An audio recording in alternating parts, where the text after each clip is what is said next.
Early education of Jose Rizal in Calamba and Binan. Jose Protasio Rizal Mercado y Alonso Rialonda. Rizal had his early education in Calamba and Binan. During his time, a son of an Ilustrado family received a typical education that focused on the 4 R's: reading, writing, arithmetic, and religion. Rizal's first non-formal teacher was his mother, who was a remarkable woman with a fine culture and a good character. As tutor, Doña Teodora was patient, dedicated, and understanding. She was the first to realize that her son was good at poetry. As a result, she encouraged him to write poems. She told a lot of stories to break up the routine of learning the alphabet and get her son's imaginations going. As Jose grew older, his parents employed private tutors to give him lessons at home. The first was his Maestro Celestino, and second was Maestro Lucas Padua. Later on, an old man named Leon Monroy, a former classmate of Rizal's father, became the boy's tutor. After Monroy's death, the parents of Rizal made the decision to enroll their gifted son in the private school in Binan. After Monroy's death, the parents of Rizal made the decision to enroll their gifted son in the private school in Binan.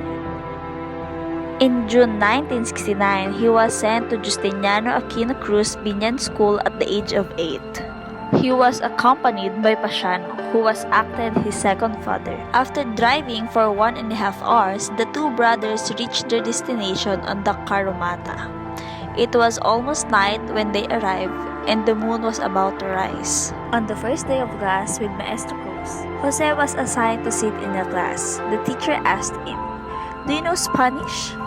"A little, sir," Jose replied. "Do you know Latin?" "A little, sir." Immediately, his classmate laughed, especially Pedro. Rizal experienced fighting at school with Pedro in wrestling, which he won, and Andres Salandanan in arm wrestling, where he lost. Rizal experienced 2 fights per day. In academic studies, Jose beat all Binan boys. In Spanish, Latin, and other subjects, he surpassed them all. They became some of his older classmates mad by his superior intellect. Jose got into fight outside of school. They cruelly screamed at the teacher and even told lies to shame him in front of the teacher. Therefore, the teacher had to punish Jose. December 17, 1970, Jose left Binan. Talim is the steamer that Jose rode. Went back to Calamba with Arturo Camps, a Frenchman and a friend of Don Francisco, and he took care of Jose during the trip.